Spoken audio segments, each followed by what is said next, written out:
پروردگار بحروں بر، پروردگار بحروں بر۔ اعوذ باللہ من الشیطان الرجیم، بسم اللہ الرحمن الرحیم۔ ان اللہ وملائکتہ یصلون علی النبی یا ایہا الذین آمنوا صلوا علیہ وسلموا تسلیما۔ اللہم صلی علی سیدنا و نبینا و شفیعنا و مولانا محمد وعلی آل محمد وبارک وسلم۔ محترم خواتین و حضرات، السلام علیکم۔ پیام صبح کے ساتھ ایک بار پھر حاضر میں ہوں آپ کا میزبان انیق احمد۔ خواتین و حضرات، پیر، منگل، بدھ اور جمعرات یہ 4 دن قرآن کریم کی مختلف آیات کے تعلق سے گفتگو ہوتی ہے۔ ہمارے ملک کے جید علماء تشریف لاتے ہیں اور قرآن کریم کی ان آیات کے معنی، مفاہیم ہم تک پہنچا دیتے ہیں، قرآن کریم کا علم ہم تک منتقل کرتے ہیں۔ لیکن جمعہ اور ہفتہ 2 دن سوال و جواب کے لیے ہم نے رکھے ہوئے ہیں۔ ان 2 دنوں میں ہم آپ کی جانب سے آئے ہوئے سوالات یکجا کرتے ہیں اور ان سوالات کو ہم پیش کرتے ہیں اپنے ملک کے ایک جید مفتی صاحب کی خدمت میں، تاکہ حاصل کیا جائے اپنے مسائل کا حل قرآن و سنت کی روشنی میں۔ ہمارے ذہنوں میں کبھی کبھی کچھ کنفیوژنز، کچھ ابہام نمودار ہو جاتے ہیں۔ ہمارے معزز علماء، مفتی صاحبان تشریف لاتے ہیں اور ان ابہام کو یا ان ابہاموں کو دور کر دیتے ہیں۔ خواتین و حضرات، کچھ ویڈیو کوئسچنز بھی ہم ریکارڈ کرتے ہیں پاکستان کے مختلف شہروں میں کھڑے ہو کر۔ ان ویڈیو کوئسچنز کو بھی ہم مفتی صاحب کی خدمت میں پیش کرتے ہیں۔ آج کے ہمارے معزز مہمان محترم مفتی ارشاد احمد اعجاز صاحب۔ خواتین و حضرات، جانا مانا نام، محبوب اور مقبول نام ہمارے ملک کا، پاکستان میں آپ نے پڑھا، پاکستان کے باہر جو کئی کانفرنسز ہیں وہاں تشریف لے گئے، آج کے مسائل کا گہری نظر رکھتے ہیں ان پر، اور ان تمام مسائل کا حل قرآن و سنت کی روشنی میں آپ عطا فرماتے ہیں، عہد کا لمس آپ کی گفتگو میں۔ فارغ التحصیل دارالعلوم کراچی، مفتی ارشاد صاحب کو خوش آمدید کہتے ہوئے پروگرام کا آغاز اللہ تعالیٰ کے بابرکت نام سے، سورۃ القریش۔ اعوذ باللہ من الشیطان الرجیم، بسم اللہ الرحمن الرحیم۔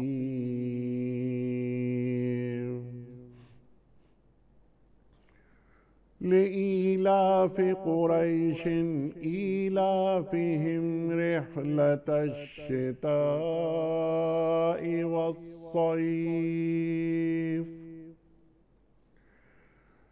فليعبدوا رب هذا البيت الذي أطعمهم من جوع وآمنهم من خوف۔ صدق اللہ العظیم۔ چونکہ قریش مانوس ہوئے، یعنی جاڑے اور گرمی کے سفروں سے مانوس، لہٰذا ان کو چاہیے کہ اس گھر کے رب کی عبادت کریں جس نے انہیں بھوک سے بچا کر کھانے کو دیا اور خوف سے بچا کر امن عطا کیا۔ محترم مفتی ارشاد صاحب کی خدمت میں آج کے پروگرام کے حوالے سے پہلا سوال بڑا سوال ہے محمد الیاس صاحب کا کہ مفتی صاحب، آج کے زمانے میں غیر مسلموں کو دین پیش کرنے کا بہترین طریقہ کیا ہے؟ بسم اللہ الرحمن الرحیم، نحمدہ و نصلی علی رسولہ الکریم، اما بعد۔ انیق صاحب، اس طرح کا سوال اور اس سے ملتی جلتی باتیں اور گفتگو ہمارے پروگرام میں ایک دفعہ پہلے ہوئی ہے اور اب ہوتی بھی رہتی ہے، تو انہی باتوں کو میں ایک دفعہ اعادہ کرتا ہوں۔ اور میں اگر یہ کہوں تو اظہار تشکر کے طور پہ کہ یہ جو پروگرام ہے یہ بھی ایک طرح سے وہ جو دعوت اللہ ہے اسی کا ایک اسلوب ہے جس کے اندر قرآن کریم سے لوگوں کا رابطہ قائم کیا جاتا ہے۔ الحمدللہ الحمدللہ۔ تو اللہ کی طرف بلانے کے بہت سارے طریقے ہیں۔ بعض حضرات تو کہتے ہیں کہ جتنے اللہ تعالیٰ نے انسان پیدا کیے ہیں، نفوس رکھیں اللہ تک پہنچنے کے اتنے راستے ہیں، جی ہاں، لیکن مجموعی طور پر جب ہم دین کی طرف کسی کو بلاتے ہیں تو کوئی بھی شخص جب اسلام کو قبول کرتا ہے، یا ایک مسلمان جو کہ اسلام کی تعلیمات پر عمل نہ کرتا ہو اور پھر وہ تعلیمات پر عمل کرنا شروع کر دے، تو اس کے لیے سب سے جو اہم ترین بات ہے اس شخص کے لیے جو عمل کرنا چاہتا ہے کہ اس کی نظر میں، اس کے ذہن میں، اس کی عقل میں یہ بات واضح ہو کہ جس چیز کو میں اختیار کرنے جا رہا ہوں وہ چیز اچھی ہے۔ جب تک اس چیز کی اچھائی اس کے دل میں واضح نہیں ہوتی، وہ کیوں آئے گا اس طرف؟ ایک آدمی ہے وہ بے عمل ہے مسلمان، لیکن نماز نہیں پڑھتا، دین پر نہیں چلتا، پھر اللہ اس کو توفیق دیتا ہے تو اس کے دل میں اس چیز کی جو دین ہے اس کا اچھا ہونا، اس کا اللہ کی نظر میں قبول ہونا اور اس کا بھلائی ہونا اس کے اوپر واضح ہو جاتا ہے، چنانچہ وہ اس طرف آ جاتا ہے۔ اسی طرح اگر آپ غیر مسلم کو اپنی طرف بلائیں گے، سب سے پہلے اس کے لیے واضح ہونا ضروری ہوگا کہ یہ جس چیز کی طرف دعوت دی جا رہی ہے یہ اس کے لیے دنیا اور آخرت کے اعتبار سے خیر ہے۔ سبحان اللہ سبحان اللہ۔ اب یہ چیز ہم کیسے واضح کریں؟ تو اس کے دو تین طریقے ہیں۔ سب سے جو اگر ہم تاریخی جائزہ لیں تو سب سے کارگر اور مفید طریقہ ہوتا ہے انسان کی ذات اور کردار۔ چونکہ اگر ہم اسلام کی تبلیغ کے حالات پڑھتے ہیں کہ ہم اسلام یہاں پہ کیسے پہنچا ہے، مشرق بعید کیسے پہنچا، افریقہ کے خطوں میں کیسے پہنچا، خود بر صغیر ہند پاک میں کیسے آیا، تو جب آپ ان تاریخ پر ان حقائق پر نظر ڈالتے ہیں تو آپ کو معلوم ہوتا ہے کہ ان سب جگہوں پر اسلام کے پہنچنے کی اور یہاں پر لوگوں کو اسلام کو اختیار کرنے کی جو ایک بڑی وجہ ہے جی وہ مسلمانوں کا کردار، ان کا طریقہ کار، ان کی زندگی ہوتا تھا۔ جی ہاں، یعنی میں اس کی ایک مثال دیتا ہوں جو اگرچہ بہت زیادہ کامل مثال نہیں ہے، لیکن پھر بھی آج کے لحاظ سے جسے ہم کہتے ہیں کہ اس کی تھوڑی سی ایک ریلیونس ہے کہ ہمارے یہاں بہت سارے لوگ جب آج بھی مغرب جاتے ہیں اور ان کا انٹریکشن ہوتا ہے ایسے لوگوں سے، تو مجھے کئی ہمارے جو ساتھی ہیں عزیز و قارب ہیں وہ کہتے ہیں کہ جب ہمارا ایسے انٹریکشن ہوتا ہے کسی سے تو وہ دو چیزیں ہماری بڑی قابل تعریف ان کو لگتی ہیں۔ ایک تو یہ قابل تعریف لگتی ہے بات کہ آپ کے ہاں خاندانی نظام جو آپ کی دین کی تعلیم والا ہے بڑا اچھا ہے، ٹھیک، اور لوگ ایک دوسرے کا خیال رکھنے والے ہوتے ہیں، رشتے ناتے جڑتے ہیں۔ اور دوسری بات ان کو لگتی ہے کہ اگر وہ کسی کے ساتھ وابستہ رہ کر اس کو عمل کرتا دیکھتے ہیں تو وہ یہ کہتے ہیں کہ آپ میں جو لوگ صحیح کام کرنے والے ہوتے ہیں تو ان کے اخلاق اچھے ہوتے ہیں، یعنی کہ جو صحیح سے مراد ہے کہ اگر کوئی صحیح معنوں میں عمل کر رہا ہے تو وہ کسی قانون کے ڈر کے بجائے، یعنی جسے ہم کہتے ہیں نا کہ قانون کی کہیں پہنچ نہیں، اس کے باوجود وہ شخص ڈر رہا ہے، یعنی کہ ان کے لیے ہوتا ہے کہ بھئی خدا کا خوف ہے۔ اب ان کے لیے بعض کے لیے تو خدا کا خوف ایک عجیب سی چیز ہوتی ہے، وہ تو سمجھتے ہیں کہ انسان کا ضمیر اس کو کہے، لیکن یہ بات بھی ان کو سمجھ میں آتی ہے کہ بعض لوگوں کے ساتھ آپ کے جب ہمارا انٹریکشن ہوا، اگرچہ ایسی مقدار کم ہے لیکن وہ ان کو متاثر کرتے ہیں کہ یہ لوگ، تو اس سے معلوم یہ ہوا کہ جب آپ کسی کو دعوت دیتے ہیں تو سب سے پہلے آپ کے اپنے دین کی چیز واضح ہونی چاہیے۔ اللہ کے نبی صلی اللہ علیہ وسلم نے جب دعوت دی صلی قریش اللہ کو علیہ وسلم، تو صاف صاف فرمایا فقط لبثت فیکم عمرا من قبلی، میں تمہیں زندگی گزار چکا ہوں۔ اللہ اکبر، جب آپ نے ان کو بلا کر کہا کہ اگر میں تم سے کہوں اس پہاڑ کے پیچھے لشکر آ رہا ہے تو تم کیا کہو گے، انہوں نے کہا بالکل یقین کریں گے، آپ کبھی بھی غلط بیانی نہیں کرتے۔ تو آپ صلی اللہ علیہ وسلم نے سب سے پہلے اپنی اس ذات کی اس چیز کو سامنے رکھا کہ میں اگر تمہیں دین کی طرف بلا رہا ہوں تو میرا صادق ہونا، میرا امین ہونا، میرا دیانتدار ہونا، میرا خیرخواہ ہونا، ہر چیز تم پہ واضح ہے۔ سبحان اللہ سبحان اللہ۔ اسی طریقے سے اگر کسی کو دین کی طرف بلاتے ہیں تو ہمارے عمل کے ذریعے ظاہر ہے کہ دین کوئی ایسی چیز تو نہیں ہے کہ جو فضا میں نظر آتا ہو۔ دین کیا ہے، کیا چیز ہے، وہ تو ہمیں مسلمانوں کی زندگی سے دکھے گا نا۔ اب ایک شخص ہے وہ کہتا ہے کہ میں مسلمان، ویسے تو بہت اچھے ہیں، نماز بھی پڑھتے ہیں، لیکن ان معاملات میں نے دیکھا کہ وہ بے ایمانی بھی کرتے ہیں، وہ جھوٹ بھی بولتے ہیں، وہ خیانت بھی کرتے ہیں۔ تو جب ایک انسان کسی کو اپنے اس نظام کی طرف بلاتا ہے اور کہتا ہے میرے نظام میں آ کے شامل ہو، اور پوچھا آپ کے نظام میں کیا خوبی ہے، اور میں کہوں کہ اگر تم یہاں نہیں آئے تو تم جہنم میں جلو گے، تو یہ بات اس کے لیے زیادہ مؤثر اس کے قلب میں نہیں ہوتی اس کے مقابلے میں کہ اگر آپ کہیں کہ دیکھیے یہ ہمارا کردار ہے، تم اس طرح کی چیز میں آؤ گے۔ تو ایک سب سے اہم بات ہے کہ انسان کا کردار دین کی تعلیم کے قریب ہو، ورنہ آپ کی دین کی دعوت میں اثر نہیں۔ سبحان اللہ۔ دوسری بات جو آج کے دور میں بہت اہم ہے وہ یہ ہے کہ جو قرآن کریم میں اللہ سبحانہ و تعالیٰ نے اس بات کی طرف اشارہ فرمایا کہ وہ لوگ جو کہ کفاروں کے سرغنہ ہیں ان کی کوشش یہ ہوتی ہے کہ اللہ تک پہنچنے کے راستوں کو روکا جائے. ان الذین کفروا ينفقون اموالهم لیصدوا، قرآن کریم میں ایک صدوا عن سبیل اللہ کی تعبیر ہے. اللہ اکبر. اور آج کے دور میں صدوا عن سبیل اللہ کا طریقہ یہ ہے کہ مسلمانوں کو لڑنے والا، مسلمانوں کو دہشت گرد، مسلمانوں کو بد اخلاق بنا کے پیش کیا جائے. چنانچہ یہ کوئی پچھلے 50-60 سال سے یہ کوشش کی جا رہی ہے. اس کا نتیجہ یہ ہے کہ بہت سارے ایک عام غیر مسلم اگر ہے جس کا تعلق کسی ایسے علاقے سے، تو اس کے ذہن میں ہوتا ہے کہ بھئی یہ لوگ جو ہیں نا یہ بڑے لڑاکو، بڑے لڑنے مرنے والے اور بہت زیادہ سخت مزاج اور جسے ہم کہیں کہ بہت ہی خراب اخلاق والے لوگ ہوتے ہیں. تو دوسرا آج کا بڑا فریضہ یہ ہے کہ اسلام کی تعلیم کو لوگوں تک اس معنی میں پہنچایا جائے کہ لوگ اس کو سمجھیں تو صحیح کہ یہ دین دعوت کیا دیتا ہے. ٹھیک ہے. اچھا، جو آیت ابھی آپ نے تلاوت فرمائی اس میں کفار جو راستہ روکتے ہیں، اس راستہ روکنے کے لیے، دین کا راستہ روکنے کے لیے اپنا مال بھی خرچ کرتے ہیں. ٹھیک ہے، مال بھی خرچ کرتے ہیں. آج دین کا راستہ روکنے کے لیے کس کس انداز سے مال خرچ کیا جا رہا ہے عالم کفر کی جانب سے؟ آدمی صاحب آج کل ہر طرح سے خرچ کیا جاتا ہے. جی. یعنی آپ دیکھیں کہ ایسی مہم چلائی جاتی ہیں، ایسے لوگوں کو خود مسلمانوں میں سے منتخب کیا جاتا ہے جو ان کی چیزیں آگے پہنچاتے ہیں دین کے خلاف، اور میڈیا کے ذریعے یا مس انٹرپریٹیشن کے ذریعے تصورات پیش کر کے. اب دیکھیں آپ پچھلے دنوں پاکستان کے اندر جو قانون سازی کا مسئلہ آیا تھا، جی، پھر آخر میں وہ رک گیا ہے، ٹرانسجینڈر کا، یا اس کے علاوہ اور بہت ساری چیزیں ہیں. جی. تو جب بھی آپ اس کے پیچھے جا کر تھوڑا سا اس کو کھرچ کے دیکھنے کی کوشش کرتے ہیں کہ آخر ایک مسلمان معاشرے میں یہ فکر آئی کہاں سے، ٹھیک، تو آپ کو پتہ چلتا ہے کہ کچھ چیزیں اسپانسرڈ ہیں اس میں.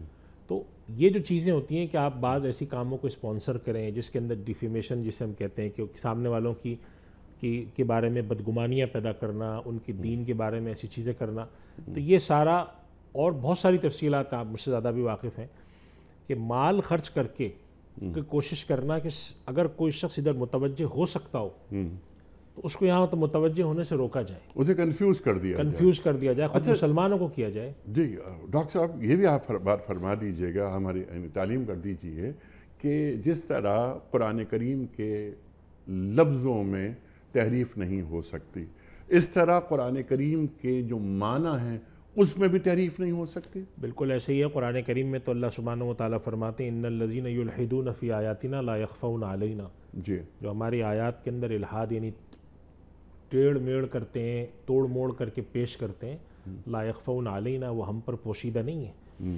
اس کے بارے میں علماء کرام نے لکھا ہے کہ تحریف لفظی تو قرآن کریم میں بہت نادر بات ہے. جی. مسلمان معاشرے جو میں ہو ہی نہیں سکتی اور مسلمان معاشرے میں اس کی کوئی قبولیت کا کون تصور ہی نہیں ہے. جو اصل حملہ ہوتا ہے دین پر وہ ہوتا ہے تحریف معنوی کا. جی. کہ جی قرآن کی اس آیت کا یہ مطلب ہے اور اللہ تعالیٰ نے یہ بات جو کہی یوں تھی. اس وجہ سے علماء نے لکھی ہے یہ بات کہ قرآن کریم کے الفاظ اور قرآن کریم کے معنی اس کے لیے روایت اصل ہے. یعنی کہ جن پر نازل ہوا اور جن کے سامنے پہلی مرتبہ پڑھا گیا اور جن کو یہ بات سمجھائی گئی، انہوں نے نسل در نسل کسی بات کو کیسے پہنچایا ہے، یہ اصل ہے. اسی وجہ سے دین کے اندر روایت اس کی بہت اہمیت ہے. ٹھیک. علم روایت پورا مسلمانوں نے اسی لیے ایجاد کیا کہ چونکہ اللہ تعالیٰ نے اپنے نبی پر اتارا، نبی کریم صلی اللہ علیہ وسلم کے جو براہ راست مخاطبین تھے انہوں نے اس کو کیسے سمجھا، کیسے اس پر عمل کیا، اور کیسے ان کے بارے میں خود قرآن کریم میں اللہ سبحانہ و تعالیٰ فرماتے ہیں کہ آپ کے ساتھ جو لوگ ہیں الذین معہ اشداء علی الکفار رحماء بینہم، ان کے لیے اللہ رضی اللہ عنہم ورضوا عنہ کہتا ہے، اور ان کے بارے میں کہا جاتا ہے فَإِنْ آمَنُوا بِمِثْلِ مَا آمَنْتُمْ بِهِ. تو جب اللہ تعالیٰ ان کو نمونہ عمل اگزامپل بنا رہا ہے تو اس کا مطلب یہ کہ ان کا فہم، ان کا عمل بعد آنے والوں کے لیے حجت ہے، اور اس مسئلے میں امت کا اجماع ہے. چنانچہ یہ نقل اصل ہے. اب آج کے دور میں کوئی شخص اس معنی کے اندر تغییر پیدا کرتا ہے، ایک تو یہ کہ نئی چیزیں آ رہی ہیں ان کے اندر شمولیت پیدا ہونا، وہ ایک الگ مسئلہ ہے. لیکن اگر کوئی شخص کہتا ہے وہ جو فہم تھا پچھلے سالوں کا، پچھلے زمانے کا، وہ اصل نہیں تھا، اصل فہم میرا ہے، تو یہ پھر الحاد فی آیات اللہ کی ایک قسم ہے، اور ہر دور میں اس کی کوششیں ہوتی رہی، آج کل کچھ زیادہ ہوتی ہیں. تو میں یہ عرض کر رہا تھا کہ جو ہمیں دین کی تبلیغ کے اندر دوسرا اہم کام ہے وہ یہ ہے کہ جو دین کے مفاہیم، قرآن کریم کی آیات اور ان چیزوں کے بارے میں ایک عجیب و غریب تصور پیدا کیا جاتا ہے، اسپانسرڈ کوششیں کی جاتی ہیں تاکہ صد عن سبیل اللہ کے راستے سے روکا جائے. اس کے حوالے سے ہم کیا کر سکتے ہیں. چنانچہ آپ دیکھیں نیک صاحب کئی لوگوں کے بارے میں ایسی بات سننے کو ملی کہ وہ مسلمان ہوئے تو ان سے پوچھا گیا بھئی کیسے مسلمان ہوئے, تو انہوں نے اپنی رودات سنائی کہ بھئی ہم تو اس لیے پڑھ لیتے قرآن کہ ہمیں پتہ چلے کہ یہ کتنی خطرناک اور کتنی دہشت گردوں والی کتاب ہے, لیکن جب ہم نے پڑھا تو ہمیں پتہ چلا یہاں تو کچھ اور ہی بات ہے, ہم تو آج تک یہ بات پہنچی یعنی قرآن کریم کو پہنچا دیا جائے بہت ہی حکیمانہ انداز کے ساتھ میں کہ جہاں تک قرآن کریم اب تک نہیں پہنچا وہاں تک پہنچایا جائے. یہ دوسرا ہے جس کے اندر کہ اپنا کردار ایسا بنائیں اور قرآن کریم کی جو تبلیغ ہے جی وہاں تک پہنچانے کے جو بھی مؤثر طریقے ہیں, اور اس میں سے چند مؤثر طریقوں میں سے ایک طریقہ میڈیا ہے, سوشل میڈیا ٹھیک ہے. صحیح بات اللہ کا پیغام وہاں تک پہنچائیں. سبحان اللہ, یہ جو آپ نے بات فرمائی کہ صحیح بات پہنچائیں. اب صحیح یعنی کردار ہو گیا کہ صاحب ایک مسلمان کا کردار, ایک داعی دین کا کردار, ایک مبلغ دین کا کردار کیا ہوتا ہے وہ آپ نے بیان فرما دیا. لیکن علم کی بھی بہت بڑی اہمیت ہے کہ جو آدمی دین پیش کر رہا ہے اس کے سامنے کوئی سوال اٹھتا ہے, آتا ہے, خاص طور پر غیر مسلم دنیا سے سوال آتا ہے, تو دین پیش کرنے والے میں اتنی صلاحیت ضرور ہونی چاہیے کہ سوال کو ایک تو سمجھے کہ سوال ہے کیا, اس کی سطح کیا ہے, فریکوینسی سیٹ ہو. اس کے بعد داعی دین کے پاس اتنا علم ضرور ہو کہ وہ سامنے والے کو لاجواب نہ کرے, اسے مطمئن کر دے. اور آپ نے کیا اچھی بات فرمائی کہ خیر خواہانہ رویہ, کہ میں دین آپ کو پہنچا رہا ہوں, مجھے کوئی ذاتی مفاد نہیں ہے اس میں آپ ہی کا فائدہ چاہتا ہوں, آپ ہی کا نفع چاہتا ہوں. یہ ہے دین ہمارا.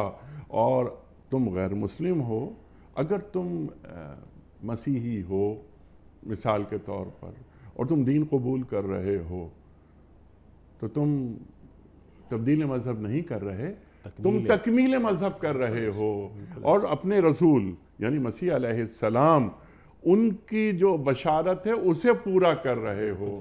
لیکن اس کے لیے وہی جو آپ نے بات فرمائی کہ ادعو الی سبیل ربک بالحکمہ والموعظۃ الحسنہ وجادلہم باللتی ہی احسن. طریقہ ہونا چاہیے. تو خیر خواہانہ جذبات ہوں, خود کو مائنس کر کے دین پیش کر دیا جائے, اور علم اور کردار اخلاق ایسا ہو کہ تمہارا کردار اتنا اچھا ہے تو تمہارے رسول کا کردار کیسا ہوگا. اللہ اکبر. آپ نے جو آیت بھی تلاوت فرمائی تھی کہ فقط لبثت فیکم عمرا من قبلی افلا تعقلون, میں نے تم ہی میں عمر گزاری, تم نے مجھے کیسا پایا, تم عقل سے کام کیوں نہیں لیتے. اللہ اکبر, اللہ اکبر. اس کا خلاصہ آپ نے عطا فرما دیا مفتی صاحب, جزاک اللہ.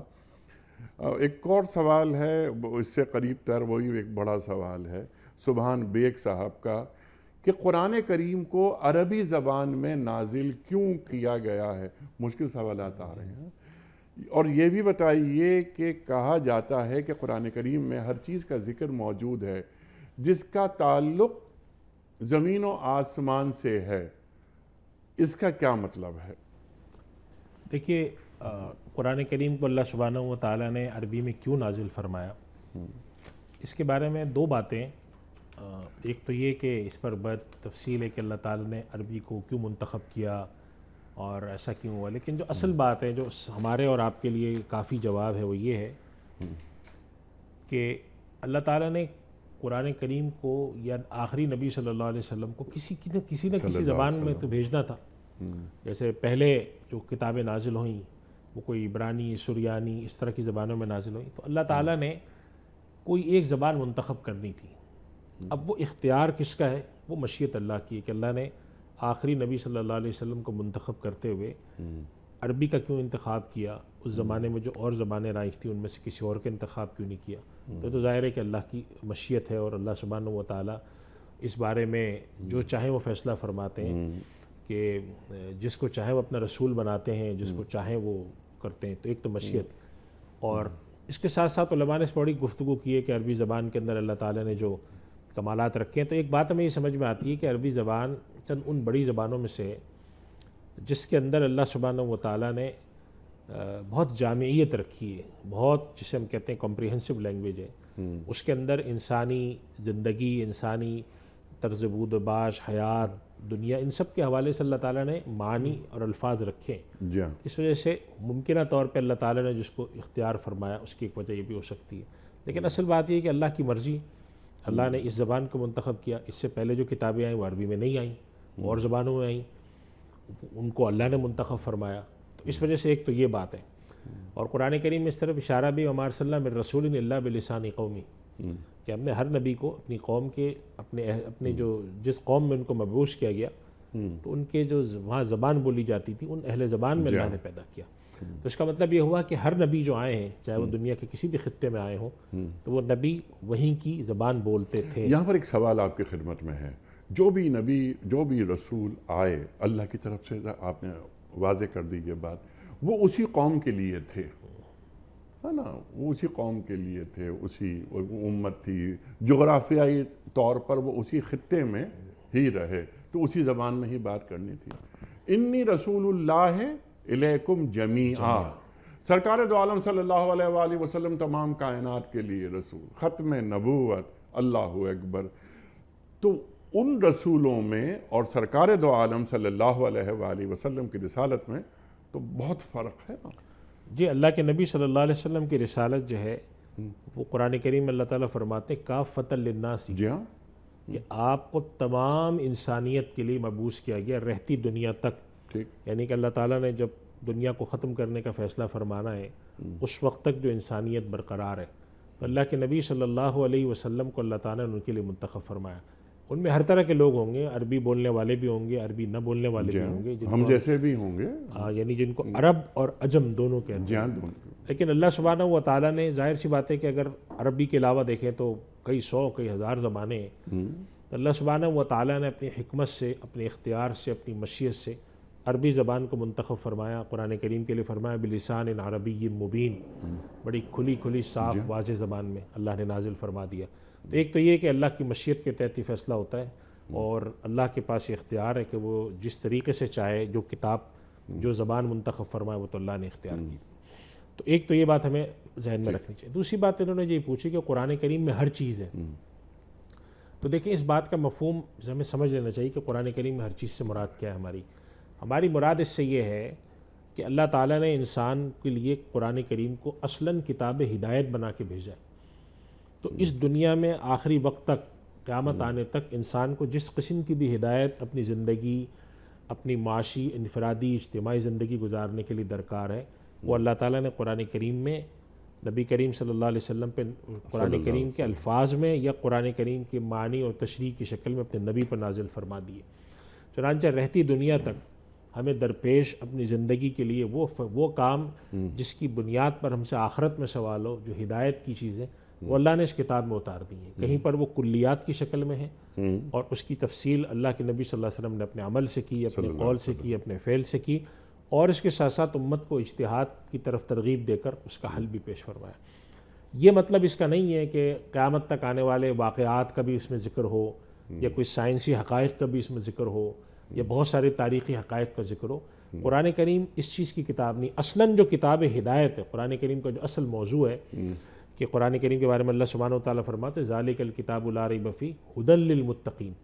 تو کتاب ہدایت ہونے کے ناطے رہتی دنیا تک آپ کو جس قسم کی بھی ہدایت کی اپنی معاشی، معاشرتی، اجتماعی، انفرادی زندگی میں ضرورت ہے، وہ اللہ کے نبی صلی اللہ علیہ وسلم پر اتاری گئی کتاب قرآن کریم اور آپ صلی اللہ علیہ وسلم نے اس کی جو اپنے قول سے، اپنے فعل سے تشریحات فرمائی ہیں، اس کے اندر ہمیں اس کے اندر ہر چیز مل جاتی ہے۔ اور ہم اللہ کا شکر ہے کہ 1500 سال کے بعد بھی جب ہم قرآن کریم کو اٹھاتے ہیں اور آج کے نت نئے مسائل ہمارے سامنے آتے ہیں یا حدیث کو اٹھاتے ہیں، تو کوئی ایسا مسئلہ نہیں ہے جس کے لیے آپ ایک اصطلاح اکثر پروگرام میں بولتے ہیں کہ انفس و آفاق کا، کوئی ایک ایسا مسئلہ نہیں جس کے لیے ہدایت درکار ہو، رہنمائی درکار ہو کہ خدا کیا چاہتا ہے اس کے بارے میں، اور وہ آپ کو یہاں سے نہ ملے۔ تو اس جملے کا یہ مفہوم ذہن میں رکھیں، یہ نہیں ہے کہ ہمیں تاریخی حقائق بھی یہاں مل جائیں، یا یہ کہ اللہ سبحانہ و تعالیٰ نے اس کے اندر حضرت نوح علیہ السلام کی قوم کا ذکر کم فرمایا، حضرت موسیٰ علیہ السلام کا زیادہ فرمایا ہے، تو تاریخی حقائق یا کوئی طبعی حقائق، یہ کتاب اس چیز کے لیے ہے نہیں، تو لہٰذا اس کے اندر ایسی چیزیں تلاش کرنے کو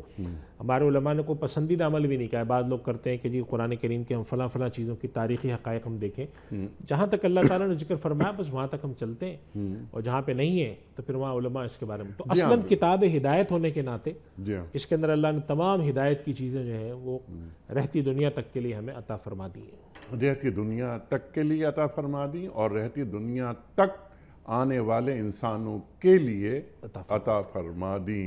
ذالک الکتاب لا ریب فیہ ھدی للمتقین، آپ نے اشارہ فرمایا متقیوں کے لیے ہدایت، لیکن شہر رمضان الذی انزل فیہ القرآن ھدی للناس، تمام انسانیت کے لیے ہدایت ہے، اور پوری انسانیت کو قرآن کریم کی طرف آنا ہوگا اگر انہیں ہدایت چاہیے۔ افضال سید، سوال ان کا یہ ہے کہ دو بندے بیٹھے میچ دیکھ رہے ہوں، ایک کہے کہ اگر فلاں ٹیم جیتے گی تو میں یہ کھلاؤں گا، دوسرا کہتا ہے کہ اگر فلاں ٹیم جیتی تو میں آپ کو یہ کھلاؤں گا، کیا یہ بھی شرط کے زمرے میں آئے گا اور یہ حرام ہوگا؟ یہ دوستوں میں کرتے رہتے ہیں۔ اصل میں دیکھیں جو جوا ہوتا ہے جی یہ اصل میں اس طرح کی جو چیزوں کی ممانعت ہے وہ کیوں، میں تھوڑا سا اس کو عرض کروں پھر اس کا جواب دیتا ہوں۔ ارشاد۔ جوا اصل میں کسے کہتے ہیں کہ کوئی ایسا کام جو جس کے ہونے نہ ہونے کے امکانات ہو، جس کے لیے ہم کہتے ہیں پروبیبلٹی ہو جس میں، اور آپ اس کی بنیاد پر کچھ لین دین کی شرط لگائیں۔ مثال کے طور پہ آپ کہیں کہ اگر فلاں میچ میں پاکستان جیتا تو میں آپ کو 50,000 روپے دوں گا، اور اگر پاکستان ہارا تو پھر آپ جو ہے مجھے 50,000 دیں گے۔ ہم نے شرط لگا لی کہ پاکستان جیتے گا، جی، اور اب ہارنے جیتنے کی صورت میں یا تو آپ مجھے پیسے دیں گے یا میں آپ کو دوں گا۔ یا اسی طرح کوئی اور بات آپ نے سوچ لی کہ فلاں واقعہ پیش آیا، فلاں چیز ہو گئی، یا ٹاس کا کر لیا آپ نے، یا وہ جو ہمارے پاس جس کو ہم ڈائس کہتے ہیں، چکا ہم جسے کہتے ہیں، وہ اچھالا ہم نے، اور اگر یہ نمبر آیا تو آپ مجھے پیسے نہیں آئے تو مجھے دیں۔ تو قرآن کریم میں چونکہ ربا اور یعنی سود کے ساتھ ساتھ جوئے کی بھی ممانعت ہے، اس وجہ سے اس کا عمل کو ناجائز کہا جاتا ہے۔ اب اس کی کئی صورتیں ہیں، کچھ تو صورتیں جو خالصتاً جوا ہیں وہ تو خیر سب کو پتہ ہے ناجائز ہیں، کچھ صورتیں ایسی ہیں جو کہ گیم کے یعنی کھیل کود کے اندر آ گئی ہیں۔ جی ہاں، دو ٹیموں کا آپس میں مقابلہ ہوا، انہوں نے جا کر آپس میں شرط لگائی جو ٹیم جیتے گی تو ہاری ہوئی ٹیم اس پوری ٹیم کو کھانا کھلائے گی۔ ٹھیک، یا اسی طرح سے دو لوگ آپس میں بیٹھے ہوئے آپس میں کہہ رہے ہیں کہ بھئی اس میں فلاں جو کھلاڑی ہے وہ چھکا مارے گا، اس نے کہا نہیں مارے گا، اس نے کہا اچھا اگر مار دیا تو میں تمہیں کچھ کھلاؤں گا۔ اب اس نے واقعی چھکا مار دیا، تو جو صاحب کہہ رہے تھے نہیں مارے گا، اب ظاہر ہے کہ وہ تو ہار گئے۔ اب انہوں نے کہا اچھا بھئی اب میں سب کو بلا کر نا تکہ کھلاؤں گا، تو انہوں نے سب کو 10 لوگ ہیں، 5 لوگ ہیں، 8 لوگ ہیں، ان کے لیے انہوں نے 2,500 3,000 روپے خرچ کر کے کھانا کھلایا۔ ٹھیک، اب سوال یہ پیدا ہوتا ہے کہ یہ جو کھانا کھلانے کا عمل ہے جی، یہ ان کی جیب سے جو پیسے نکلے ہیں، تو اگر یہ صاحب جو چھکا مارنے پر شرط لگائے بیٹھے تھے کہ یہ نہیں مارے گا تو ان کو کھلانا پڑ گیا، اور اگر واقعی وہ نہیں مارتا تو سامنے والوں کو کھلانا پڑتا، تو کیا یہ صورت جوئے میں داخل ہے؟ تو علماء کرام یہ کہتے ہیں کہ اگرچہ یہ کھیل کود میں ہی کر رہے ہیں کام، لیکن یہ صورت بہرحال اس کے اندر آتی ہے، لہذا اس صورت سے بچنا چاہیے۔ یہ جو طریقہ ہے کہ ہم بیٹھے ہوئے شرطیں لگا کر چاہے نقد کی رقم شکل میں لیں یا کھانے کی شکل میں لیں یا کوئی اور صورت میں لیں، اس سے اجتناب کرنا چاہیے، یہ صورت منع ہے۔ اور اگر باقاعدہ طور پہ جیسے ہمارے یہاں ایک اصطلاح استعمال ہوتی ہے بکیز کی، یہ جب کھیل کے موقع پہ شرط لگا کر باقاعدہ پیسوں کو ایکسچینج کرتے ہیں، وہ تو خیر بالکل حرام ہونا چاہیے، جوا ہے۔ لیکن یہ جو بظاہر دو دوست آپس میں کھیل کود کی شکل میں کرتے ہیں، اس کے بارے میں علماء کہتے ہیں کہ اس معاملے میں احتیاط کا رویہ کرنا چاہیے، کیونکہ اس میں اور بکنگ والے جو بکیز والے کام کر رہے ہوتے ہیں اس میں عملاً نتیجتاً کوئی فرق نہیں ہے، بس صرف یہ ہے کہ ذرا بے تکلف دوست ہیں، آپس میں بے تکلفی کر رہے ہیں، تو ایسا نہ کریں کہ میں تمہیں یہ کھلاؤں گا تم مجھے کھلاؤ گے، نہیں، جسے ہم کہتے ہیں شرط لگا کر کام کرنا، ٹھیک ہے۔ یہ دین میں پسندیدہ اچھا، بکیز کا اور اس میں فرق یہ ہے نا کہ وہاں تو پیسوں کا معاملہ ہوتا ہے، یہاں تو یہ دوست بیٹھے ہوئے ہیں، لیکن یہاں کزنز بیٹھے ہوئے ہیں، پیسے کا خرچہ تو ہوتا ہے نا۔ نہیں، اس میں صرف ایک شغل کے طور پر وہ میں اسی لیے عرض کر رہا ہوں، میں نے 3 کلو کڑھائی منگواؤں گا۔ ہاں، میں نے اسی لیے عرض کیا جی، کہ ہمارے علماء کہتے ہیں کہ اس سے اجتناب اچھا ہے، اچھا، اس کو اجتناب 100% تو نہیں کہتے، ٹھیک، کیونکہ آپ جو بات کہہ رہے ہیں کہ اصل میں بعض دفعہ تو ایسا ہوتا ہے کہ مقصود صرف کھانا پینا ہوتا ہے، تو وہ یہ شرط بھی ایسے ہی لگاتے ہیں جی ہاں، کہ انہوں نے کہا ہوتا ہے کہ بھائی کھانا تو کسی نے تو کھلانا ہے، ہاں، اچھا آپ بتاؤ کون کھلائے گا؟ ٹھیک، تو انہوں نے کہا کہ جی اچھا ایسا کر لیتے ہیں کہ ہم یہ کہتے ہیں کہ جی کون اس بات کا حامی ہے کہ یہ جیتے گا؟ ٹھیک، تو پتہ چلا جی 6 لوگ ہو گئے اس کے حامی کہ یہ جیتے گا، ٹھیک اور 6 لوگ ہو گئے کہ یہ جیتے گا. ٹھیک تو انہوں نے کہا اچھا جی جو ہارے گا وہ دوسرے کو کھانا کھلائے گا. ٹھیک تو اگر اسی لیے میں نے عرض کیا کہ اس سے اجتناب اس لیے کریں کہ اگرچہ یہ خالص صورت جو ہے اس کی یہ صرف ایک تفریحی شکل ہے، جی اور بعض حضرات اس کے بارے میں تھوڑا نرم رویہ رکھتے ہیں، لیکن دوسرے بعض حضرات کہتے ہیں کہ اس میں اور وکیز میں کوئی فرق خاص نہیں رہتا، اور پھر بعض دفعہ ایسا ہوتا ہے کہ جب لوگ اس سے عادی ہوتے ہیں تو آہستہ آہستہ پھر وہ اسی پہ چلے جاتے ہیں. اچھا تو ان سے ہی کہتے ہیں، اس کا ہمارے یہاں ایک تجویز دی جاتی ہے کہ بھائی آپ ایسا کریں کہ یہ سب چھوڑ دیں کہ کون کھلائے گا. آپ سارے لوگ جو ہے نا پیسے نکال کر آپس میں رکھ لیں کہ جو جیتے گا ہارے گا ہم سب مل کے کھائیں گے. یا کوئی ایک آدمی کہہ دے کہ بھائی کوئی ہارے جیتے میں کھلاؤں گا، ٹھیک تو ہے وہ صورت بہتر ہے. شرط لگا کر کرنے کا کام چاہے وہ کھیل کود میں ہی کیوں نہ ہو اس سے اجتناب کرنا چاہیے، چونکہ وہ آہستہ آہستہ عادت بن کے پھر الٹیمیٹلی وہ وہیں چلا جاتا ہے. ٹھیک تو یہ اس کے اوپر جو ہے وہ اجتناب کریں تو اچھا ہے. کلیئر ہو گئی بات. اجتناب کریں تو بہتر ہے. سلیم خان صاحب کا سوال ہے کہ مسجد کے میناروں کا اسلام میں کیا حکم ہے؟ کیا مینار اور گنبد بنانا ضروری ہے؟ دیکھیں مسجد کے مینار اور گنبد جو ہیں وہ کوئی ہمارے دین میں اس معنی میں حصہ نہیں ہے کہ نبی کریم صلی اللہ علیہ وسلم نے صحابہ نے تلقین کیا ہو. اصل بات یہ تھی کہ مینار مسجد میں کیوں بنے؟ مسجد میں اس لیے مینار بنے ہیں کہ اصلاً اذان جو دی جاتی تھی وہ ایک جگہ پہ اونچی جگہ پہ چڑھ کے دی جاتی تھی، تو اور جب نماز پڑھائی جاتی تھی تو اس میں اس کا خیال رکھا جاتا تھا کہ مقتدیوں کا آواز پہنچے. تو آواز کی پہنچانے کی ایک سبیل کے طور پہ گنبد بنائے جاتے تھے کہ اگر آپ یہاں کھڑے ہو کر، چنانچہ جو پاکستان میں پرانی بڑی جو مساجد ہیں، جو ٹھٹا کی مسجدیں اور مسجدوں میں چلے جائیں آپ تو وہاں واقعتاً لاؤڈ سپیکر کی ضرورت نہیں پڑتی. اگر امام صاحب ایک جگہ کھڑے ہو کے نماز پڑھائیں تو وہ آواز کی لہریں خود بخود پیچھے تک جاتی تھیں. تو اصلاً مسجد کے ہال میں گنبد کا تصور یہ تھا کہ جب کوئی امام بغیر، ظاہر زمانہ لاؤڈ سپیکر کہاں ہوتے تھے، بغیر مائک کے نماز پڑھائیں اگر تو ان کی آواز گونج کی شکل میں سب تک پہنچ جائے. اب اگر انہوں نے ایک دفعہ زور سے اللہ اکبر کہا تو وہ آواز گونج کی شکل میں پیچھے تک چلی جائے. تو اس کی وجہ سے اونچی چھتیں بنانے کا رواج پڑا، اور مینار بنانے کا رواج ایسے پڑا کہ جب مؤذن نے چڑھ کر اونچی جگہ پہ اذان دینی ہے تو وہ پہلے انہوں نے کچھ ستون سے بنائے، پھر آخر کار وہ دھیرے دھیرے وہ کئی 100 سال میں جا کر ایک باقاعدہ صورت بن گئی. لیکن اب چونکہ مسجد کے ساتھ گنبد اور مینار کا ایک خاص تعلق جڑ گیا ہے، لہٰذا اب علماء کرام یہ کہتے ہیں کہ مسجد کے ساتھ اس کی شناخت بن جانے کی وجہ سے ایک گناہ احترام اس کے ساتھ خود بخود ہے. یعنی کہ جیسے اگر کہیں مینار بنا ہوا ہے، گنبد ہے، تو لوگ دور سے مسلمان کے غیر مسلم بھی پہچانتے ہیں کہ مسلمانوں کی عبادت کی جگہ. لیکن اگر کوئی مسجد ایسی بنتی ہے کہ جس کے اوپر گنبد نہیں ہے، یا کوئی مسجد ایسی بنتی ہے کہ جس کا مینار نہیں ہے یا چھوٹا سا مینار ہے، تو وہ مسجد شرعی بن سکتی ہے، اس میں کوئی حرج نہیں. آج کل جو ہمارے یہاں خاص طور پہ جو بہت زیادہ آبادی والے ممالک ہیں تو وہاں پر جیسے مساجد جو بنتی ہیں وہ اس طرح سے بنتی ہیں کہ کئی منزلہ بلڈنگ ہے جس کے اندر انہوں نے 2 فلور مسجد کے بنا دیے. تو ان کے بارے میں حال میں ہی ابھی پاکستان سے بھی فتویٰ جاری ہوا ہے، دارالعلوم کراچی سے استاذ محترم حضرت مولانا تقی عثمانی صاحب نے اس کی تائید کے دستخط بھی فرمائے کہ مسجد کا تصور یہ تھا کہ مسجد بالکل الگ تھلگ ایک جگہ پہ ہوتی ہے، اس کے اوپر نیچے مسجد ہی ہوتی ہے.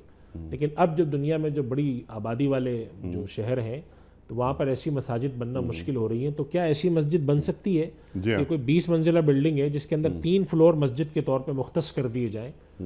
تو اب علماء کا فتویٰ ہے کہ بالکل بن سکتی ہے. چنانچہ دنیا کے اندر بہت سارے ممالک میں بھی شروع ہو گیا ہے کہ جن علاقوں میں مساجد بننا مشکل ہوتی ہیں اور یہ دور دور بنی ہوئی ہیں، وہاں جانا آنا مشکل ہے، تو بڑی بلڈنگ بنی اگر تو اس کے اندر انہوں نے 2 فلور یا 3 فلور مسجد کے لیے مختص کر دی. تب ظاہر ہے کہ نہ اس میں گنبد ہوتا ہے نہ اس کے اندر مینار ہوتا ہے، تو وہ اس میں کوئی حرج نہیں ہے. تو مسجد کے لیے مینار کا یا گنبد کا ہونا کوئی لازمی چیز نہیں ہے، کوئی دینی ضرورت نہیں، دینی ضرورت نہیں ہے.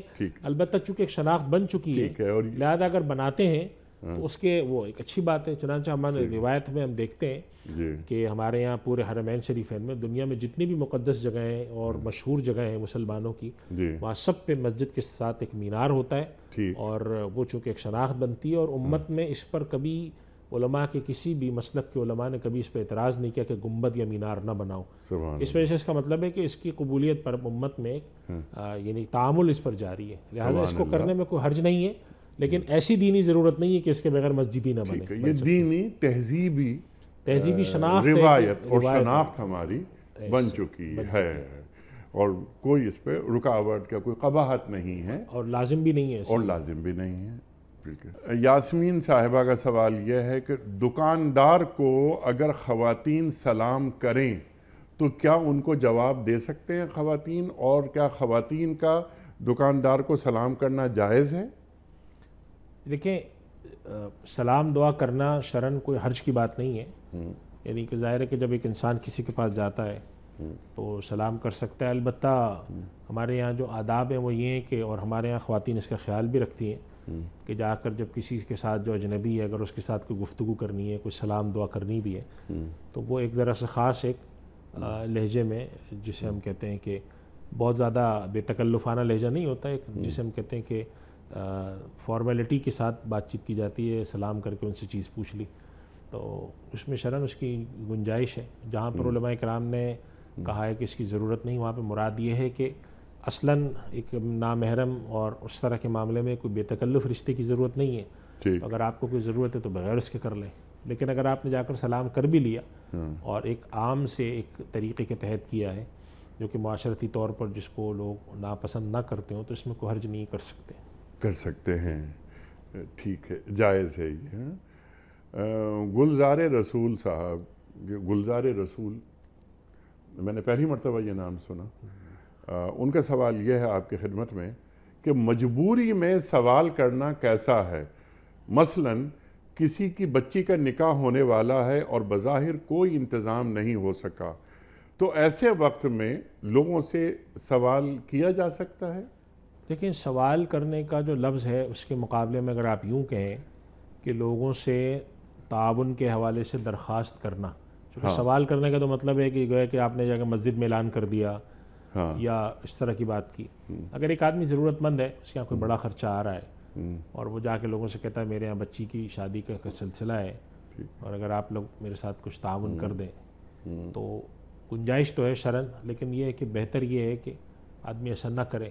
لیکن اس کے ساتھ ساتھ ایک اور بات بھی ہے کہ عام طور پہ لوگوں کو تھوڑا جتنا متوجہ ہونا چاہیے اس طرف لوگ نہیں ہوتے بعض دفعہ۔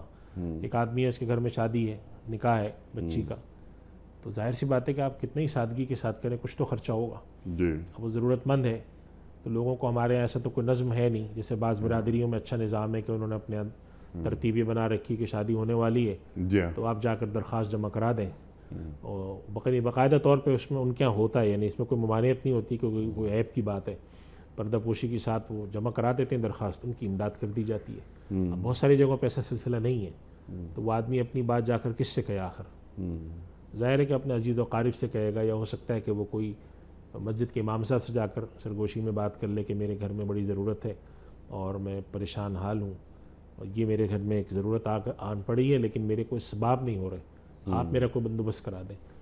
تو اس حد تک گنجائش ہے۔ وہ جو نبی کریم صلی اللہ علیہ وسلم نے سوال سے منع فرمایا وہ بات اپنی جگہ بالکل ظاہر ہے کہ ہے، اور مقصود اس کا بھی یہی ہے کہ آدمی ہر کسی کے آگے ہاتھ نہ پھیلائے اللہ کے علاوہ۔ لیکن جیسے اسلام میں قرض لینے کا تصور ہے تو اس سے معلوم یہ ہوتا ہے کہ جب ایک انسان کی بہت زیادہ ضرورت ہو تو اگر وہ قرض لے سکتا ہے تو کہیں سے قرض لینے کی کوشش کرے، اور نہیں ہو سکتا تو وہ جا کر کم سے کم جو معاشرے میں ذرا اثر رکھنے والے لوگ ہوتے ہیں، مسجد کے امام صاحب ہیں، علاقے کے اندر کوئی بڑی شخصیت ہے، کسی تک ایک پیغام اس طرح کا بھجوا دے، کیونکہ بعض دفعہ لوگ یہ کہتے ہیں کہ بھئی ہمیں تو خبر ہی نہیں ہوئی، آپ کو ایک ضرورت تھی، ہمیں کیسے معلوم کہ آپ کو کیا ضرورت ہے؟ تو اس کا پھر طریقہ یہ ہوتا ہے کہ آپ نے جا کر ایک دو لوگوں کو بتا دیا کہ بھئی میرے یہاں یہ تقریب ہونے والی ہے، اگر آپ لوگ میرے ساتھ کچھ کر سکتے ہیں، کوئی قرض دے سکتے ہیں، کوئی مدد کر سکتے ہیں تو کریں، تو گنجائش تو نکلتی ہے اس کی، ہم اس کو حرام یا گناہ تو نہیں کہیں گے۔ سبحان اللہ۔ البتہ یہ کہ بعض دفعہ ایسا ہوتا ہے کہ بعض دفعہ عادتاً لوگ یہ کام کرتے ہیں، یعنی ہر چیز میں مانگنا، تو ظاہر ہے کہ ہم سب جانتے ہیں اللہ کے نبی صلی اللہ علیہ وسلم نے مانگنے والی عادت کو پسند نہیں فرمایا، اور آپ نے ارشاد فرمایا کہ دینے والا ہاتھ لینے والے سے بہتر ہوتا ہے۔ سبحان اللہ۔ لیکن اس کا یہ مطلب بھی نہیں ہے کہ معاشرے کے اندر ضرورت مند ہے وہ کسی کے آگے کوئی نہ کرے، کچھ کو قرآن کریم میں علماء نے اس پر گفتگو کی ہے کہ قرآن کریم میں فرمایا گیا للسائل والمحروم، جی ہاں، کہ جو مومنین ہیں، اللہ والے لوگ ہیں، ان کے مال میں ان لوگوں کا حق ہوتا ہے جو مانگتے ہیں اور محروم ہیں، یعنی مانگنے اور محروم سے مراد ہے کہ کچھ لوگ وہ ہیں جو محروم ہیں لیکن مانگتے نہیں ہیں۔ قرآن کریم میں دوسری تعبیر میں کہا گیا ہے کہ تعریفہم بسیماہم لا یسألون الناس الحافا، آپ ان کو چہرے سے، ان کی کوئی علامتوں سے پہچانتے ہیں، وہ مانگتے نہیں ہیں لوگوں سے، جی ہاں، اور کچھ ایسے ہوتے ہیں جو سوال بھی کرتے ہیں۔ تو اس کا مطلب یہ ہوا کہ سوال کرنے والے بھی ہوں گے معاشرے میں اور خاموش لوگ بھی ہوں گے. ٹھیک. تو خاموش جو ہوتے ہیں، جو کسی کے آگے ہاتھ نہیں پھیلاتے، وہ ظاہر ہے کہ وہ طریقہ بہتر ہے. لیکن اگر کوئی شخص جا کے اپنی جائز ضرورت کہیں بتاتا ہے اور اس کے اندر وہ اس چیز کا خیال رکھتا ہے کہ کہیں میں وہ والی کیفیت نہ پیدا ہو کہ جس کے اندر اللہ کے نبی صلی اللہ علیہ وسلم نے ہر جگہ ہاتھ پھیلانے کو منع فرمایا، صلی اللہ علیہ تو وسلم. اس کی گنجائش نکلتی ہے. اور آج کل جس قسم کے سخت حالات ہیں لوگوں کے، کہ بسا اوقات لوگوں کی اپنی جو بنیادی ضرورتیں وہ پوری نہیں ہو رہی ہوتی، جی ہاں. تو ایسے موقع پر اگر کوئی شخص جا کے کسی کو اس لیے بتاتا ہے کہ 4 لوگوں کو پتہ چل جائے تو شاید میں احسن طریقے سے کچھ اپنی ذمہ داریاں ادا کر سکوں، تو اس کی گنجائش تو اس کی گنجائش ہے. ٹھیک ہے. لیکن جیسا آپ نے بالکل واضح کر دیا کہ ہاتھ پھیلانا دین کے نزدیک پسندیدہ نہیں ہے. اوپر والا ہاتھ نیچے والے ہاتھ سے بہتر ہے. بالکل ہے. ٹھیک ہے نا مفتی صاحب؟ کچھ ویڈیو کوسچنز آپ کی خدمت میں. پہلا سوال مفتی صاحب کی خدمت میں. السلام علیکم سر. ہمارا سوال یہ ہے کہ ہم جو IMF سے قرضہ لیتے ہیں وہ سود پر لیتے ہیں، ہمارے ساتھ جو مسائل ہے وہ سود کی وجہ سے تو نہیں ہے؟ جناب والا. دیکھیے انیق صاحب، یہ واقعی بڑا سوال ہے. جی ہاں. اور آپ جانتے ہیں کہ ہمارے یہاں پچھلے رمضان میں وفاقی شرعی عدالت نے سود کے خلاف ایک فیصلہ بھی جی دیا ہاں. تھا، جو کہ پاکستان کی عدالتوں میں سے تیسرا فیصلہ تھا عدالت کا. سود حرام ہے، اس پر علماء اور جتنے بھی مسلمان اہل علم ہیں ان کا اتفاق ہے اس پر، اور ہم سب جانتے ہیں کہ ایک برائی ہے. جی ہاں. میں مختصراً یہ بات عرض کروں گا کہ ہمیں کوشش بھی کرنی چاہیے اور دعا بھی کرنی چاہیے کہ اللہ اس سے نجات دے. ہمارے ملک کے معاشی حالات ایسے ہوں کہ ہمیں کہیں اور نہ جانا پڑے، ہاتھ پھیلانا نہ پڑے. اس کے لیے ہمیں 3 چیزوں پر توجہ دینے کی ضرورت ہے نیک صاحب. ٹھیک. ایک تو یہ سود، جوا، اس قسم کی جو خرابیاں ہیں ان کو ختم کرنے کی ضرورت ہے دل لگا کر. یہ میں نہیں کہتا کہ ایک دن میں ختم ہوں گی، لیکن یہ بھی نہیں کہ آدمی 100 سال بیٹھا رہے کہ جی میں ایک دن میں نہیں ختم کر سکتا. ٹھیک ہے. اچھا، سود اور جوا اور مفتی صاحب جو قرآن کریم فرما رہا ہے فحاشی، اور جب فحاشی پھیلتی ہے تو اللہ تعالیٰ معیشت کمزور کر دیتا ہے. تو میں اس پر آ رہا ہوں ابھی کہ پہلا کام تو ہمیں یہ کرنا چاہیے کہ یہ جو خرابیاں ہیں، سود ہے، جوا ہے، معاشی طور پہ جو ہیں ان کو ختم کریں. دوسری چیز ہمارے ہاں جس کو ختم کرنے کی ضرورت ہے وہ بدعنوانی، حرام کھانے کو سہل بنا لینا. بڑے بڑے وہ گناہ جن کے پر اللہ تعالیٰ قوموں کی پکڑ کرتا ہے، ان گناہوں کو اپنی عادت بنانا اور ان کے اوپر اصرار کرنا. اللہ تعالیٰ نے پچھلی قوموں کے جو جرائم گنوائے ہیں، ان جرائم میں اگر آپ 2 بڑے جرم ہیں، ایک انبیاء کا ٹھٹا اڑانا اور دوسرا جرم اللہ سبحانہ و تعالیٰ نے قوم لوط کے بارے میں خاص طور پہ ارشاد فرمایا تھا کہ لعمرک انہم لفی سکرتہم یعمہون. اے نبی، یہ اپنے نشے میں بالکل اندھے اور اوندھے ہوئے پڑے تھے. یعنی ہوتا یہ ہے کہ آپ ایک غلط کام کرتے ہیں اور ایک وقت تک آپ اس کو غلط سمجھتے ہیں، پھر ایک وقت بعد آپ سمجھتے ہیں کہ اس میں کیا غلطی ہے. جی ہاں. آپ مجھ سے زیادہ جانتے ہیں نیک صاحب، اور آپ اکثر ہم سے ایسی چیزیں سناتے رہتے ہیں کہ حرام کھانا والے کے پاس جا کر جب بتاؤ تو وہ تو ہم پر الٹا چڑھ دوڑتا ہے کہ آپ کیا ہمیں بتا رہے ہیں. یہ سب آج کے زمانے.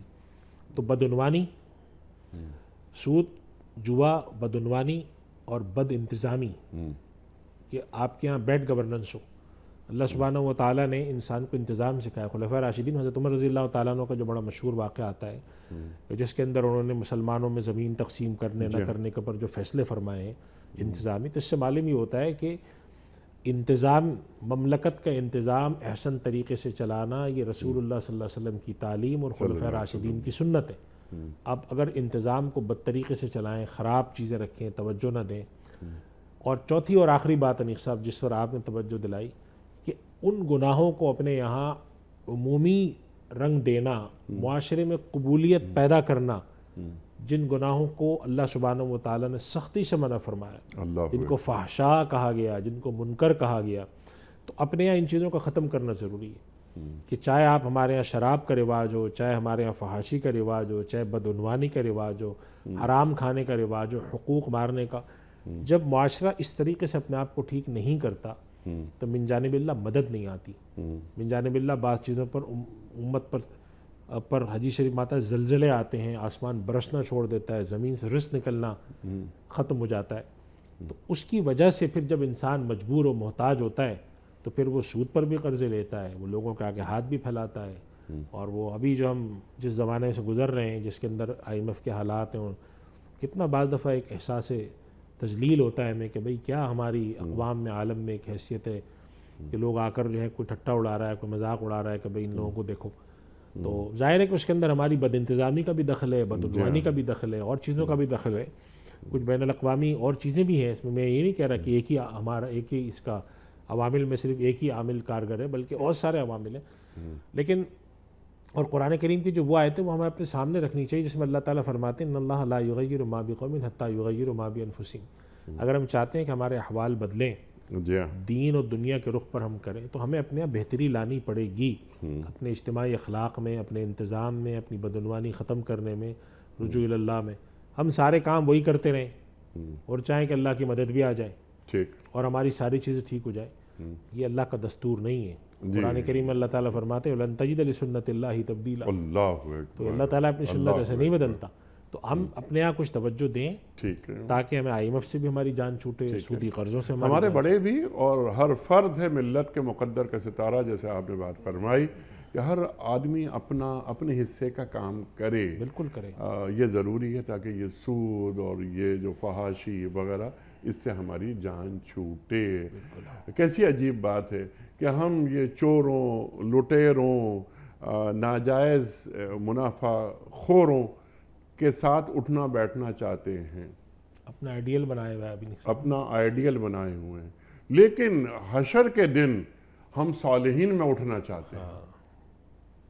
اللہ اکبر. عجیب تضاد والی، یعنی ایک اگر ہم حقیقت میں دیکھیں کسی عام آدمی کو یہ بات بتائی جائے تو وہ کہے گا کہ تم سے بڑا دیوانہ کوئی نہیں ہے، جی. تم سے بڑا کمعقل کوئی نہیں ہے. جی ہاں. کہ آپ زندگی بسر کرنا چاہتے ہیں ان لوگوں میں جو اللہ کے باغی ہیں، جی. اور آخرت میں حشر چاہتے ہیں ان کے ساتھ جی. جو اللہ کے نیکوکار لوگ ہیں. اللہ ایسا تو نہیں ہوتا. اکبر. اللہ سبحانہ و تعالیٰ نے اپنے نبی صلی اللہ علیہ وسلم کے زمانے میں صحابہ اکرام رضوان اللہ علیہ مجمعین جیسی مقدس ہستیوں کے زمانے میں یہ بات فرما دی تھی کہ احسب الناس ان یترکوا ان یقولوا آمنا وہم لا یفتنون. کہ لوگ یہ سمجھتے ہیں کہ وہ کہہ دیں گے ہم ایمان لائے تو ہم آزمائش نہیں کریں گے. ہم تو کریں گے، ہم تو پچھلے لوگوں کی بھی کرتے رہے. اور اللہ تعالیٰ یہ ضرور دیکھنا چاہتا ہے کہ تم میں کون سچا ہے اور کون جھوٹا ہے. کون سچا ہے، اور کم از کم اپنے حصے کی شمع جلائیں. تو اس وجہ سے اپنے حصے کی. اور اے اللہ میں جتنا کر سکتا تھا میں اتنا کر کے تیرے پاس آ گیا ہوں. اللہ اکبر. ایک سوال اور رکھ لیتے ہیں جناب والا. السلام علیکم مفتی صاحب. مفتی صاحب میرا سوال یہ ہے کہ آج کے دور میں ڈالر خرید کر اوپن مارکیٹ میں بیچنا کیا جائز ہے یا نہیں؟ یہ اچھا سوال ہے. جی انیس صاحب بالکل اچھا سوال ہے. اور ہمارے استاد محترم حضرت مولانا تقی عثمانی صاحب نے ایک 1.5 سال پہلے جب ڈالر کے حالات اچھے نہیں تھے اس وقت بھی اس مسئلے کے بارے میں ایک رہنمائی دی تھی کہ یہ ذخیرہ اندوزی ہے، انہوں نے یہ احتکار ہے. انہوں نے یہ بات فرمائی تھی کہ $1 لینے والے وہ لوگ ہیں جن کو ڈالر کی ضرورت ہے، ٹھیک، امپورٹ کا کام کرنا ہے، ٹریولنگ. اور ایک وہ لوگ ہیں کہ جن کو ڈالر کی ضرورت نہیں ہے، وہ صرف ایک انویسٹمنٹ کے طور پر لینا چاہتے ہیں. ہم سب جانتے ہیں کہ اگر پاکستان میں ڈالر کی کمی ہے اور ہم میں سے ہر آدمی اگر فرض کریں کہ 1 کروڑ لوگ $1 بھی روزانہ رکھنا شروع کر دیں تو $1 کروڑ روزانہ جب مارکیٹ سے آپ لینا شروع کریں گے اس کی قیمت بڑھے گی. تو اب بعض دفعہ لوگ یہ دلیل دیتے ہیں کہ فلاں سرکاری اہلکار اور فلاں لوگوں نے بھی یہ کام کیا تو ہم کیوں نہ کریں. تو اس کا سیدھا سا ایک جواب ہے کہ پوری دنیا بھی مل کر غلط کام کرے تو وہ غلط کام صحیح نہیں ہوتا. صحیح نہیں ہو جاتا. غلط ہے. اگر آپ کا ڈالر کا براہ راست کوئی کام نہیں ہے، آپ کا ڈالر سے کوئی لین دین نہیں ہے، سفر نہیں ہے ملک کے باہر، ڈالر آپ کی ضرورت نہیں ہے، تو آپ انویسٹمنٹ کی اپرچونٹی کے طور پر کہ بھئی چلو اس میں پیسہ لگاؤ 4 پیسے کمائیں گے نہ کریں. اس لیے کہ اس سے مسلمانوں کا اجتماعی نقصان ہے. اللہ اکبر. یہ ذخیرہ اندوزی کی ایک شکل ہے، مسلمانوں کا استحصال ہے. اور مسلمان کبھی کسی انسان کا استحصال نہیں کرتے. اب ہم اپنی ذمہ دار ہیں کہ بھئی ہم سے اگر کل سوال ہو، باقی سارا ملک مل کر اگر ڈالر کی ذخیرہ اندوزی کرے تو اس سے کوئی غلط کام صحیح نہیں ہو جاتا. اپنے حصے کا کام بس کرنا ہے. اور اگر سارا ملک یہ کام کر رہا ہے تو انہیں بھی سمجھانا ہے بہت ہی حکیمانہ انداز سے کہ دیکھو تمہارے اس عمل سے ہماری ریاست کو نقصان پہنچ رہا ہے تو اس سے دور رہو، ملک کو نقصان نہیں پہنچاؤ. مفتی صاحب میں آپ کا بڑا ممنون، بڑا شکر گزار. ہمیشہ کی طرح آج بھی ہم نے آپ سے بہت سیکھا. خواتین و حضرات، ہمارے علماء کو اللہ سلامت رکھے، تشریف لاتے ہیں اور ہمارے اور آپ کے پوچھے گئے سوالات کے شافی جوابات قرآن و سنت کی روشنی میں عطا فرما دیتے ہیں. پیام صبح کا اختتام ہوتا ہے روزانہ ایک قول پر، اور وہ قول ہوتا ہے صاحب نہج البلاغہ امیر المومنین حضرت علی مرتضیٰ کرم اللہ وجہہ کا۔ آپ فرماتے ہیں کہ لالچی شخص ہمیشہ ذلت کی زنجیروں میں جکڑا رہتا ہے، لالچی شخص ہمیشہ ذلت کی زنجیروں میں جکڑا رہتا ہے۔ سبحان اللہ سبحان اللہ۔ اپنے میزبان انیق احمد کو کل تک کے لیے اجازت دیجیے۔ خدا حافظ۔ پروردگار